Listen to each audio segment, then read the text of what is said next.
Recording's rolling. It is Thursday, September 11th. So, a bunch of guys just turned in your projectile lab. You guys did that yesterday. And you're looking for a conclusion. Blast speed equals some number of meters per second. So this one, there's not really an independent variable. There's no graph, nothing like that. I'm just looking for you guys to take the data you got and figure out what's the blast speed of the launcher, okay? Which we walked through yesterday. So some of you guys finished it yesterday. Some of you guys just need a little extra time. Okay, so interim one actually ended yesterday, and your teachers have until tomorrow to put grades in. So guys check focus for all your classes and make sure that there's nothing that says NTI. Because what does NTI stand for? Not turned in, which would count as a zero, which would not be good. Okay. So if there's anything you gotta get in, you pretty much have today to do that. You guys know in this class there's a quiz tomorrow on kinematic motion, so linear motion and projectiles. I do want to take the rest of today to just do a bunch of example puzzles with you guys. Okay. If you need to take this class period to finish any assignment or something, that's okay too. I'm just doing some examples with you guys, a little bit of review. Picture day is coming up on Monday. So whatever photograph you want in the yearbook, whatever you want to be wearing, hairstyle, all that. So coming up on Monday. I think that's for your English classes, how they always do that. Okay. Parent-teacher conferences coming up next Wednesday. Your parents would have to prearrange that with your teachers. They have to set up individual appointments. Projectile puzzles. Now, that's their job. We're not put the projectile puzzles. Well, you guys know what projectile. Oh, here they are. Okay. So these projectile puzzles. So I went over some of these with you guys in class the other day for a couple days. And actually, one of the reviews I want to do today looks a lot like one of these ones on the back. Okay. So I will pick those up for you guys tomorrow. Some of you guys have already turned those in, or otherwise you can turn them in tomorrow, and then I'll get you guys the quiz. So for the rest of today, I picked some classic puzzles ahead of time. We'll mostly focus on projectiles, but the reason being, is that you guys know linear motion and projectiles is the exact same kinematic formula. Okay. If you can solve projectiles, you kind of get linear motion for free because you have to have that knowledge covered anyway. Okay? And projectiles, you're setting up equations that are either strictly vertical or strictly horizontal and sort of juggling those two dimensions. Right? And in linear motion, it's just one of those dimensions. It's either straight or down or straight forward or backward. Okay. All right, so you guys good with the agenda, what we're doing? All right, so let's jump into these. So what I picked for you guys? Ooh, Santa's gift drop. Santa's gift drop.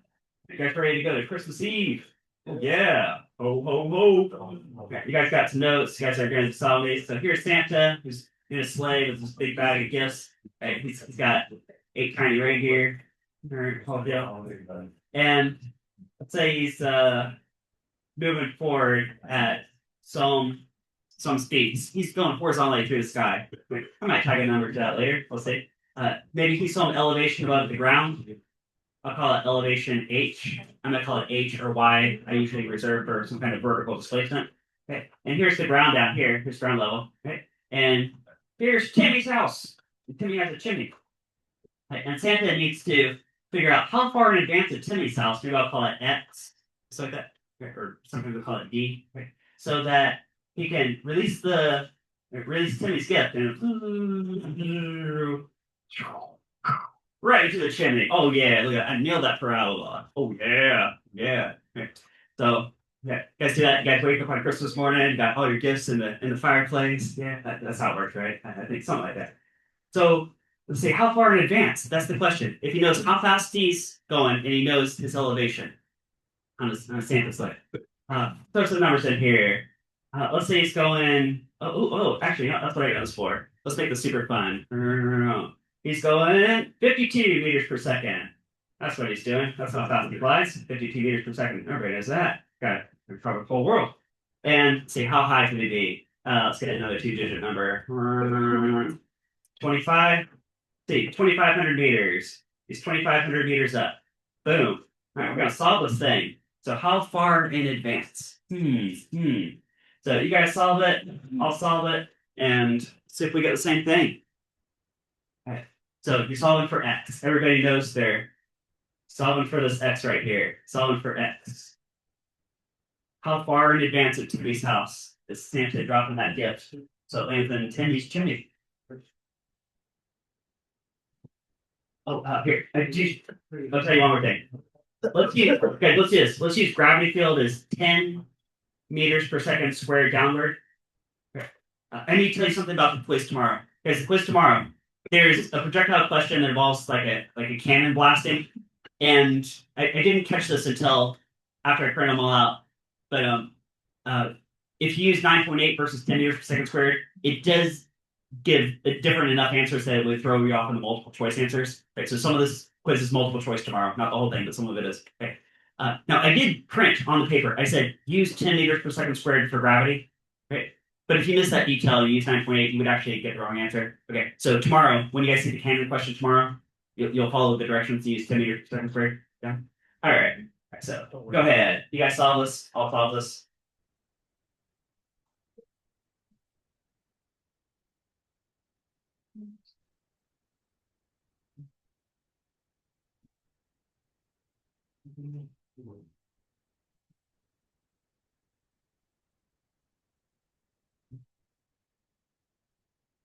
All right. I got the answer. How about you guys? Okay. Keep going. Yeah.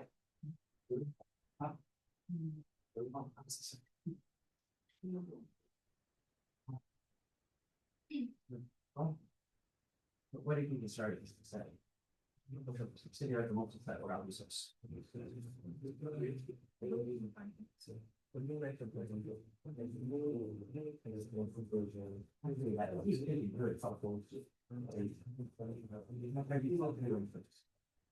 But another class, yeah, one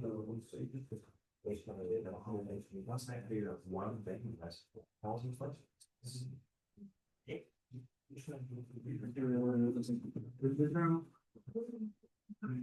I see they got the set. Here, I'll throw some hints at you guys, and if somebody gets the answer, then raise your hand. So I'll throw some hints. Okay. So, the question, the target question, is this like how far in advance of Timmy's house? Is this a horizontal question or a vertical type question? Horizontal. That's horizontal. Okay. So how far in advance is a horizontal frame question? But do you think that how far in advance does have something to do with his elevation up here? Right. Oh, yeah, you got the answer? Yeah. What's it? 1162.3. I think got it. Oh yeah. Got like a 1,160 something meters. That was right. All right. Got a winner. Winner. Oh yeah. Okay. So back to how to think this, how to frame this and set this up. Okay. Like here guys, if Santa was like 2 meters above the ground, okay, then it'd probably be like almost on top of the chimney that you have to be dropping the present. Okay. So we're juggling horizontal and vertical. You guys, what variable in projectile motion connects your horizontal and your vertical motion? From here to here, it takes the same time. Right? So actually, before you can answer this question, it's probably really handy to answer a different question, which is how much time does this whole thing take? And if you want to answer that question, then is that is the amount of time that it takes the gift to drop? Is that related to his elevation? Right, because if he was like 2 meters above the ground and he drops the gift, doesn't it almost immediately hit the ground? Like a fraction of a second. But if he's like 2.5 kilometers up, it's gonna take a good while for the gift to hit the ground. In fact, guys, what if he's hovering in a Santa helicopter? He's just dropping stuff straight down. Guys, if the gifts drop straight down, will he take the same amount of time as in this case he's moving horizontally? Take the same time to hit the ground? Yes. Yeah, same time. Right? So with that in mind, let's solve for time first, and then we'll worry about the target question later, how far in advance. Okay? So, all right. So we're trying to get how much time it takes to reach the ground, and we know that definitely has something to do with this elevation, which is a vertical displacement. Which kinematic equation will be able to connect time to vertical displacement? The first one, and only the first one. Right? So the first one, okay, so I got t and x. Now this x counts as a generic displacement, but in this case, it all changes to h, right? Okay. The second one doesn't say anything about the elevation. I don't say anything about displacement. And the third one doesn't even address the question of time. So yeah, let's definitely start with the first one. Right. So now straight off the page, I'll go x equals v naught t plus half a t squared. So I just copy pasted that straight from the page. Okay. Now to modify it for this scenario, because what well, isn't this basically like h right here? H, right? How about guys? What goes in for v naught? 0. Okay. I didn't know if I was gonna trip up anybody on that. Yeah, guys, that's 0 meters per second. Because here, guys, here's everybody paying attention. Here's a common mistake students make. In the past, I've seen so many students write 52 go here. Right. Guys, why did I put 0, not 52? Yeah, this is only a vertical equation. This is strictly vertical. Vertical only. Yeah, 52 meters per second is how far, sorry, how fast horizontally. Okay? But guys, when he drops that gift is initially not moving down at all. Not for the first nanosecond, right after the gravity picks up. Yeah, this is 0. This goes away. And then I'll say plus 1/2. This could be like g, and then t is 1/4 b squared. Okay. So there. So on paper here. Let's do variables. And let's do I'll say numerical values. I don't know, something like that. So in terms of variables, I got h equals 1/2 gt squared. Okay. In terms of values, if I plug those in, I could have 2,500 meters equals 1/2. I said let's use 10 meters per second squared. And then for solving for t, but t's being squared, so don't forget that. Okay. All right, so okay. Okay, this and this are the same thing. Okay. All right, now, okay, for solving for t, can you guys finish off the algebra? Times 2 divided by g. Somewhere. So 2h on g is t squared. Yeah, I'll get this phone call. How's this? All right, and we're back. All right, so in terms of numbers, that'd be 2 times 2,500 meters divided by 10 meters per second squared. Now that's times squared. So we'll have to take the square root. So we got square root 2h on g. Okay. And then, well, I'll speed this in my calculator. The square root of 2h on g. I'm getting 22.36 seconds. Now, ignoring air drag, that's probably very accurate. So, and with air drag, maybe not exactly, but pretty close. Okay. Right, okay? Hang on a minute. Guys, does this look familiar from about a week ago? When were you guys calculating reaction time based on how far something fell? Ruler left. The ruler drop. You guys remember doing ruler drop? Remember back on Friday when you had friends? So you drop the ruler, catch a ruler? Yes. Yeah. So about 22 seconds. So this whole process takes 22 seconds. Okay. All right. So you guys ready to switch over to horizontal? Okay. Because the target question is how far in advance of Timmy's house. Okay. And guys, horizontally, for projectiles, there's only one equation you ever use. Like, it's not even a question. You don't have to, this is the first one, or the second one, or the third one. It's always just what? X equals vt. Horizontally, because there's no acceleration. If you set this acceleration to 0, the bottom two don't become very useful. They say the speed stays the same. Okay, we knew that. Right. X equals vt. That's it. Right. So let's go. So now we're going over to horizontal. Right, which is like x equals vt. Now, a lot of times for horizontal, I'll also throw a subscript x on this v to say like in the x direction. So in terms of variables, x would be v sub x times, and t I know is this whole expression right here. Square root 2h on g. Okay. Or in terms of numerical values, x would be, here's what number do you plug in for this v sub x? Yeah, 52 meters per second. 52 meters per second. Okay. And then we said that was for 22 something seconds. That's 22.36 seconds. Oh, guys, what is meters per second times seconds? Meters. Oh, yeah, meters. 52, 22.36. Right, so I'm getting, oh, yeah, I'm getting like a peak got 1163 meters around to the nearest meter.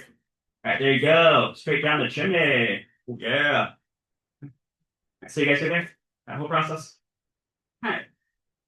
Next one I want to do with you guys is actually a pretty similar setup. It's like it guys, isn't this basically Cannon on a cliff? You know, also looks a lot like your lab yesterday. I'm asking you to solve for something a little different, but same premise, right? It just kind of backwards. Like here, like if you knew your blast speed and you want to know how far was the ball going to go and you had to predict that, that's what this question is. Right? And yesterday you guys measured like basically the distance of Timmy's house and like how fast is Santa flying? Could be the question yesterday. All right, so I'm gonna do a. Now you guys have brand new college physics textbooks. The old textbooks, there was a question that kind of intrigued me. I'm gonna give it to you guys. It involves a coffee cup. All right, so let's do the coffee cup question. I'll call it projectile. That's Coffee cup projectile question. So let's say you got this long counter, and then it drops off some height and it goes to the floor. Right. And then here's like down here on the floor. Okay. And I got this like this coffee cup, like steaming hot coffee right here. Maybe it's on a little saucer plate. Okay. And let's say some customer orders it, like, give me a latte. He like slides this down. This thing is like right. AP likes to draw little whiz marks to indicate some kind of motion. Right. And then this guy misses his coffee. Oh no. This thing goes flying off the edge at some speed. Maybe I'll just call it D, like some speed right there. And it's like crash on the ground right there. Okay. Now, if I give you this height, okay, so let's say you have this speed V, and you have the height of the table, and you also wait, what was the question? Was the question actually there would be enough information there you can solve for this D. Maybe that's what we're solving for. Okay, let's do it. I want to solve for two things here. So two questions. Two questions. Okay. One is what is D in terms of H and V? And I guess also G, right? So G would be part of the mix there, right? Because different gravity fields. Right? Here, guys, if this was on the moon with a really weak gravity field, do you think the coffee cup, same initial conditions would land way over here off the paper? Right.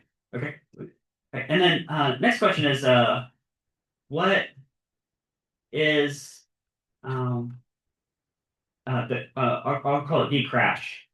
What is V crash? Right. As both the speed, yeah, but also an angle, right, to make it a proper velocity vector. Right? And I'll kind of draw that in here. You guys see how I'm pulling my ruler so like flush to this parabola curve down at the floor? I said it's like flush to the parabola down the floor. Right. Right, so draw a velocity vector right here. Right. So this right here, I'm going to label this V crash. Okay. So we'll figure that out too. Right. And to help you guys out a little bit, because you guys have seen enough of these. So as we're going for the finish of that, isn't it true that at the point where the coffee cup is crashing into the ground on an angle, it's coming down, but it's also still kind of moving to the side at the same time? Okay. So I'll just go ahead and split this into components right now, and then we'll round back to that by the end of this question. Okay. Call this maybe here. I'm going to modify this. Can I call this V actually V sub x? Could that be helpful? Can I call this V sub x? And would this be the same V sub x on both of these? Look at that. Is this right here? That right there? Same thing. Oh, yeah. Maybe I could call this component vector Should we change the question? G final into Y. Change what? Like the question to be sub x as well, or Yeah, sure. Yeah, that's it. Yeah. Let's change this to V sub x. Yeah. All right. Good catch. All right. So you guys go with the premise? All right. So D. How do you get D? Actually, that is a semantic question, isn't it? Didn't we just do that? We just did the semantic question? Right. So, you know what? The fact that we just did that, I'll just refer to the notes I just gave you guys. Right. Because we just got that right here. Then we just do the whole thing with the semantic question. We got this expression. Right. So, okay. Okay. So I just gave you enough notes where you can say this D. Okay, so isn't this D this V times T? So it's V sub x times. Are you guys good with that so far? Okay. This V sub x times however much time of fall. But the time of fall is based on the height of fall. Doesn't end up being square root 2 h on g, just like it was for your ruler drop lab. Okay. So square root do h on g. Since we just did that because that was the answer to the Santa question anyway, I'll throw that on the board. Okay. Now, what about this crash velocity? When I say crash velocity, guys, there's two aspects to velocity. There's speed, but also what? Speed and what? Direction. Speed and direction. So you need to throw in a theta here. Okay, that's what I want to know. So speed and also this direction. I'll call it angle theta. Right, what's the speed and what's the angle? Okay. All right. So here, this is gonna be ultra fun. Maybe we'll just do this in terms of variables. Just variables. So let's start with speed. Okay. Now you know how fast it's going across because that could be a given value. Here. I'm going to spell this out in pinky to make this really obvious. I'll say givens. Okay. So you're allowed to know v sub x, you're allowed to know h, and you're allowed to know g. Okay. Let's say given those three and nothing else. Okay. So you're given those three variables. You know how fast the coffee tub's coming off across the edge. You know the height of the ledge, height of the table, and you know earth gravity. So what do you guys think is a good next step to do? All the answer is going to be in terms of these variables. Isn't that true for this d? Guys, isn't this d already in terms of these variables? It sure is, isn't it? So how about, because you can't get v crash until you get what first? V sub x. Yeah, v up into y. Okay. Now v sub x is a given value. Okay, so you know v sub x. But how about v final into y? How fast is it coming straight down? Okay. And how fast is coming straight down? What would be a good way to handle that? How fast is it straight down? First, second, or third? Okay. Well, okay. If you pick the second one, there's kind of a way there, but it's kind of a roundabout. Okay. Because what is v initial in the y direction? 0. Okay. Like, isn't this coffee cup leaving straight sideways? So this would be 0 vertically. Okay. And you know g, and Oh, the third. yeah. See how we just ran into a dead end because you don't know how much time it takes to reach the bottom. And although we could solve time in terms of the height of the table, right? So actually, you could play off the top one because we got time as this funny little expression here, the square root 2h on g. You could plug that in. You could do it that way. That would be okay. Or you're right. You could just go to the third one and get it even faster. Right? So either way, it'll get it for you. But try that. Let's do v final in the y direction squared equals v initial in the y direction squared plus 2ax, or I'll say 2gh. Is that 2ax, 2gh? Same idea, vertical. Okay. And this, of course, is 0, so this goes away. Okay. So v final in the y direction is the square root of 2gh. Is that true? Right. That does ring a bell. I think you guys have seen that earlier this semester. This is a good one to know. This is definitely not going to be the last time you see this. Okay. So here's a good thing to know. If you have some object, and you release it from some height in some gravity field, you drop it straight down, its crash speed is always square root 2gh. Okay. And vertically, that's always going to be true. As long as you drop it, it starts moving. Okay. Now, let's put this together then. So if I take this crash point right here, I'm going to take this triangle looking shape and redraw that right here. So the coffee cup's coming across the room at v sub x. It's coming straight down at v final in the y, which in terms of the given variables is square root 2gh. Isn't that true? Okay. And then wouldn't its total crash velocity just be the resultant of those? Okay. Cause v crash. Okay. I'll put it here. All right. You guys good? Okay. So actually, we can get v crash right here. Let's get it as a speed. Right. So I'll spell out the word speed. Speed isn't being like a magnitude. Okay. So guys, can I go square root of a squared plus b squared. Is that true? Right. Which is like v sub x squared plus. Ooh, guys, what is square root 2gh? Square 2gh. Right. So there you go. In terms of variables, that would be the crash speed. Right. And notice it's in terms of the three given variables. Remember, I wrote this on PT. I said you're allowed to know the horizontal speed, which it shows up there. You're allowed to know the height of the table, which shows up there. You're allowed to know the gravity field. Like if I was working in an Excel spreadsheet and I set up this question, I could just type in a bunch of different table heights and a bunch of different speeds here. I could change the planets if I wanted to. Right. And the answer would always be this expression. It would automatically generate the answer. Right. Guess that. Okay. Now, last question here though is what is this crash angle? This crash angle. Okay. Now, who remembers how to get this angle? How do you do that? Aha! Inverse tan is a good choice. Inverse tan. I like that one. Inverse tan. Okay. So here, let's do your paper here. Okay. Can I say here? So play off my picture right here. Play off that picture. Can I say this theta is inverse tan? Inverse tan. Okay, set up a fraction. Okay. Guys, what over what? Is it opposite over adjacent for inverse tan? It's like v sub x, which is a given value. And then v sub y, which turns out to be root 2gh. Okay. That will tell you that crash angle. Okay. Okay. That's good. Okay. Let me throw a for example here. Let's say, for example, if v sub x, let's say, is like 7 meters per second. Let's have the height of the table be 1.2 meters. And let's have gravity field be, well, I'll stick to 10 meters per second squared just to prep you guys for tomorrow, right? Okay. Okay. Let's add those values. Okay. Okay. Can you solve for the crash speed and the crash angle? So crash speed is right here in this box. So write that.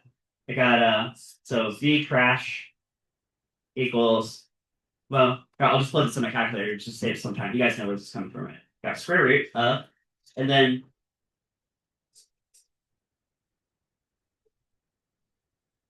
so I just put it in my calculator. Okay. And I got 8.54 meters per second. Guys, does that look reasonable?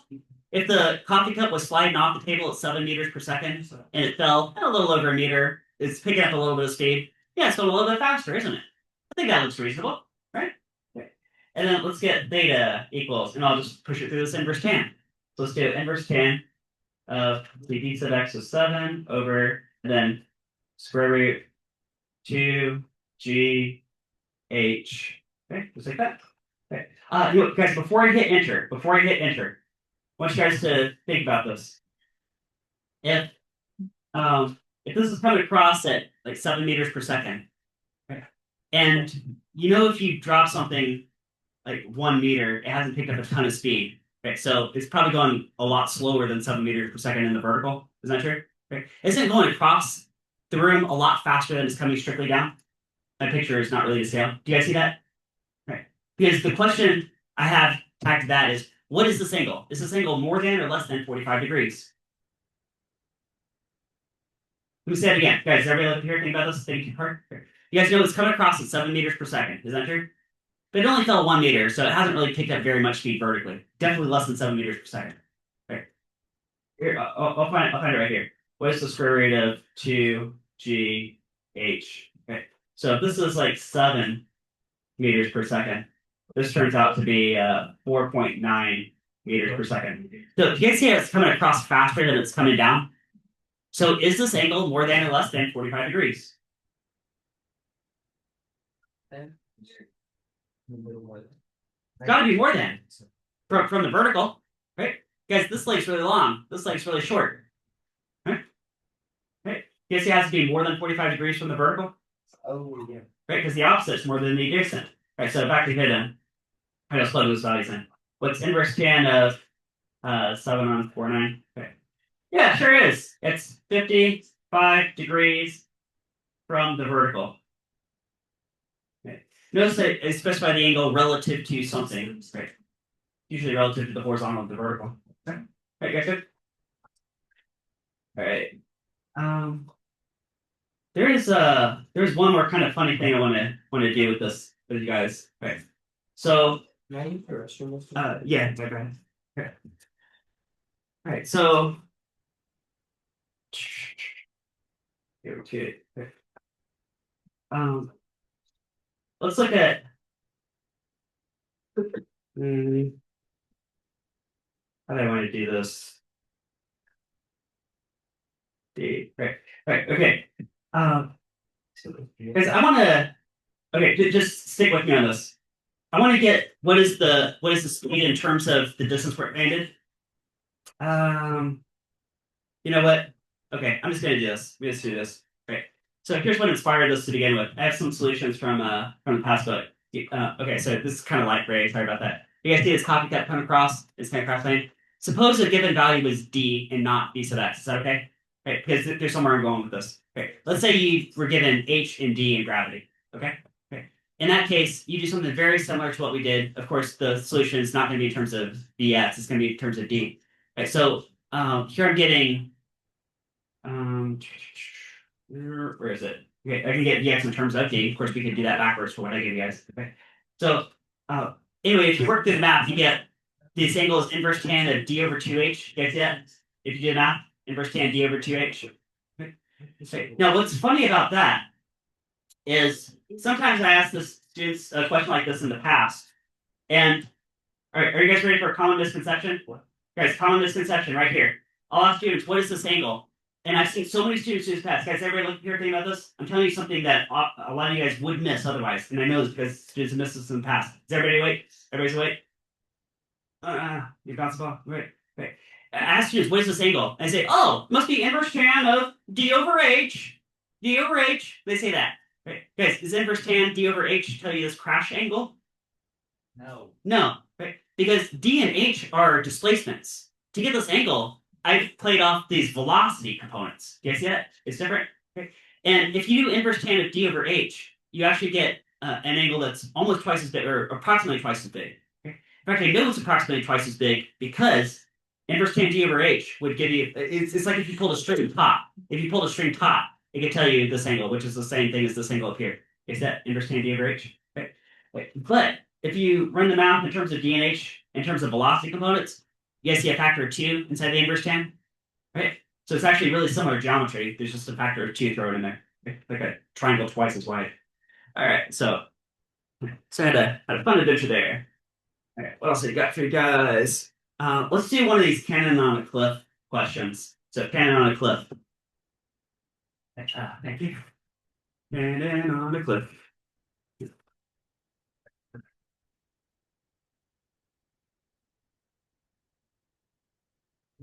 So let's get a cliff going. Zip, zip. Zip. So cannon up here, blast, pow. Okay. Let's have this blast in at.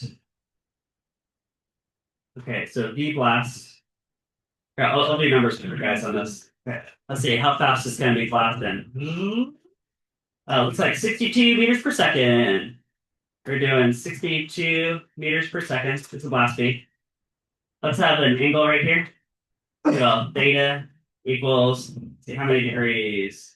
We're doing 14 degrees. 14 degrees from the horizontal. And I need a cliff height. Let's go 12 meters. 12 meters up. So h equals 12 meters. Okay. And I'll give you guys gravity is, and let's just stick to 10 meters per second squared downwards, which you will also do tomorrow on your quiz. Okay. Okay, guys, so that. All right, now with all that, here's the question, or the main question I could ask is how far downrange does that cannonball land? Maybe I'll call it D. All right, guys, got that? Okay. So you're given, right, gravity field is 10 meters per second squared down. Right, V blast is 62 meters per second at 14 degrees above horizontal. And you're also given the cliff height is 12 meters. There's no, do you guys see, like intuitively, can you guys feel that there is enough information where this is solvable? Okay, but you can't solve that. Another thing I want you to get out of this class. All right, so let's go through it step by step. When you see a question like this, what's the first step you should do? Aha, sine and cosine. Break this velocity into components. Okay, how fast is it going across the field? And how fast is it going strictly upward as it's leaving the cannon? Okay. Notice I dash those components. Dash, dash, dash, dash. I'm not like double counting vectors. Okay. Okay. And you guys say that this leg down here, which I'll call v sub x, isn't that 62 meters per second times what?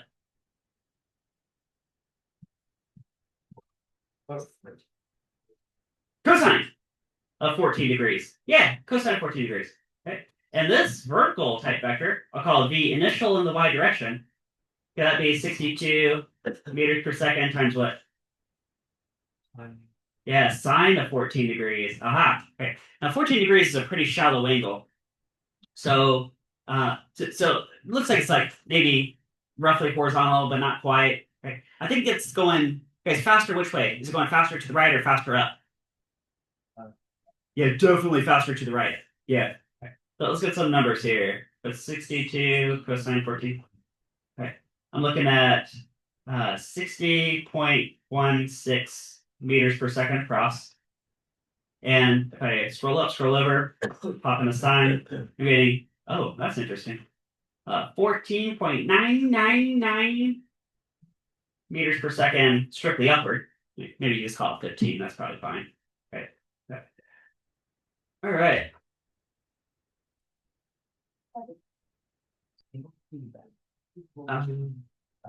You guys so far? We're good? Okay. What do I want to do next?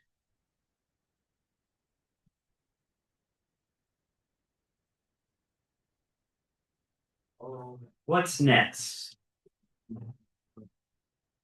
It would be really nice to know what next. Time. Yeah, time. Right.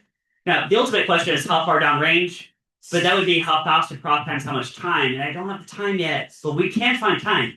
Because how can you find time? What kind of equation you set up? How about something to do with vertical? Guys, does the amount of time it's in the air have something to do with the height of this cliff? Like, what if I have a short cliff versus a tall cliff? Is that different times?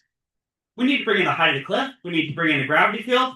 Guys, if there's a height change and there's a gravity field and we're solving for time, that's which equation? First one. Yeah, first one. Let's set up the first one right here. Okay. So I'll set up H equals V naught Y T. Okay. Because we got to define a direction. Here, before I write anything else. Do you see how overall the cannonball moves downwards and gravity is pulling downwards, but the ball being kind of blasted up-ish? So that's a difference in direction. What do you guys feel like calling positive, up or down? Down? Okay. So we'll define down as the positive vertical direction. Okay. If that's true, then this H should be positive.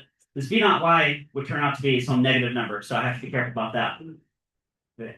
And I'll say plus 1/2 GT squared from there on out. Okay. So we're looking for a 12-meter height change. 12 meters. Oh,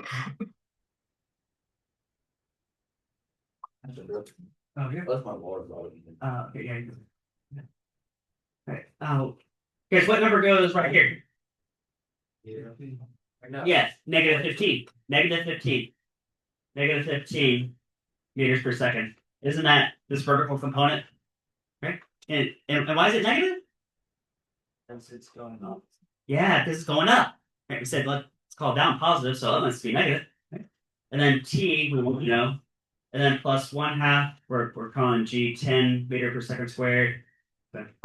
And then T again, we're solving for, oh, but here it's squared. Now what? Quadratic. It's quadratic time. So if you have a quadratic, t squared, a t, and a number, it's going to be quadratic. Okay? Then let's get in the form like ax squared plus bx plus c equals 0. So I need to set equal to 0. So subtract over the 12 meters.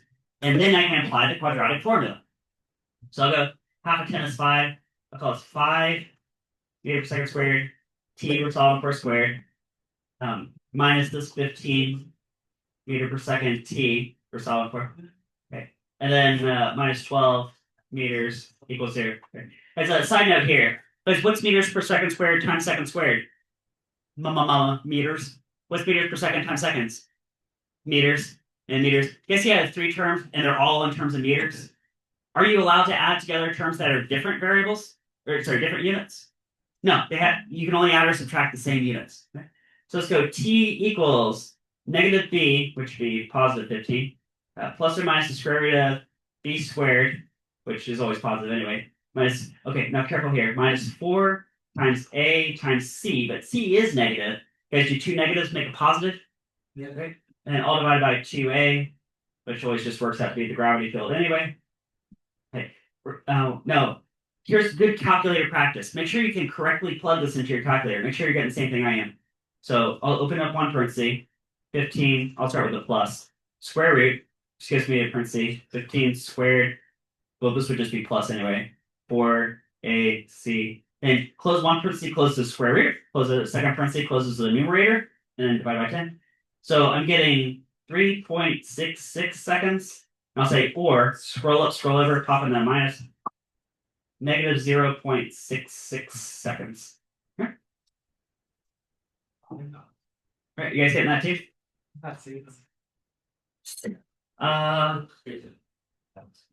Okay. Right. Now, so guys, which time are you going to use going forward? Yeah, about 3.5 seconds. That sounds about right. Wait, look at this. About 3.5 seconds. I can believe that. Right? 3.5 seconds. Thanks. Now, because the interpretation of this negative value is, do you guys see this dashed off parabola right here? You guys see this parabola? Mathematically, could you continue this parabola sort of backwards in time and say, well, if it had come from ground level down here, right? Because we're trying to figure out what time was it at ground level. And in the future, it'll be over here. But if it sort of came from the past, it would have come from about, 6 seconds ago. Ooh. Oh, this doesn't really exist, but you guys get the idea, right? Okay. All right, so let's finish this off. Ultimate question. How far downrange? D. What's the horizontal displacement? D equals what? Yeah, V sub x times t. Right? So horizontally with projectiles, that's the only equation. There's no acceleration horizontally. Right? So we're going across at 60.16 meters per second. Guess where I'm getting that from? We're doing that for 3.66 seconds. Put it all together. 60.16 times 366. I'm looking at 220 meters. 220 meters. Yeah, that's about right too. About 2 football fields. Yeah, sounds about right. What's that? Right. So, guys, we switch over to horizontal. This is all horizontal right here. Okay. So, I know this is a long process. Here, I'll recap the process. So, first thing you did was you split the blast velocity into components. You said, how fast up? How fast across? Then you used the vertical to figure out how much time we had to run through the quadratic equation. Right. Okay, and we came up with about 3.5 seconds. Now that you know it takes 3.5 seconds, you know how fast it's going across from here, which we've got before, this is components. You do speed times time in the horizontal, and it tells you exactly where the ball lands, which is 220 meters high. Okay. Right. Would you give that? Well, here, I got it right here if you need to borrow it. Here, last question is for you guys. Suppose we got a guy with a ball. He's going to throw the ball straight up in the air at some V naught. Right, some V naught. Okay. Maybe I can tag a number if I like. How about 30 meters per second? Okay. 30 meters per second. Can you guys calculate how high does the ball go? Okay. What is H max? How do you solve that? Let's see. Throwing speed. The question is what's the H max? Call us H max. Throwing speed, H max, and it isn't a gravity field. That's a job for which one of these? How about the third one? I didn't mention how much time it would take. Okay. So, guys, what is what's the speed of the ball at the very top? Zero. So final velocity squared equals initial velocity squared plus 2ax. Here. Okay. But really, if this goes to 0, then I can subtract this off. Here. So 0 equals throwing speed squared, I'll say minus 2gh max. because this max would correspond to the 0 meter per second. You can add this over. So 2gh max equals the throwing speed squared. Okay. Then, if you wanted to solve for h max, could you just say h max is the throwing speed squared divided by 2 times the gravity field? Do that. Okay. Alternatively, if you knew how high you threw the ball, you could calculate the speed by just taking the square root. And it would be square root 2gh, which you guys saw earlier today. Is that it? Okay. Alright, so that might be handy to know tomorrow. Yeah. Is the second something negative? Does number? Yeah. If he's throwing upwards and the ball moves upwards, but gravity's pulling down, that's actually where the minus comes from. I factor the negative out of the Yeah. Okay. Ball's moving up, the gravity's pulling down. Okay. It's opposite signs. Okay. A lot of the penny has a very over.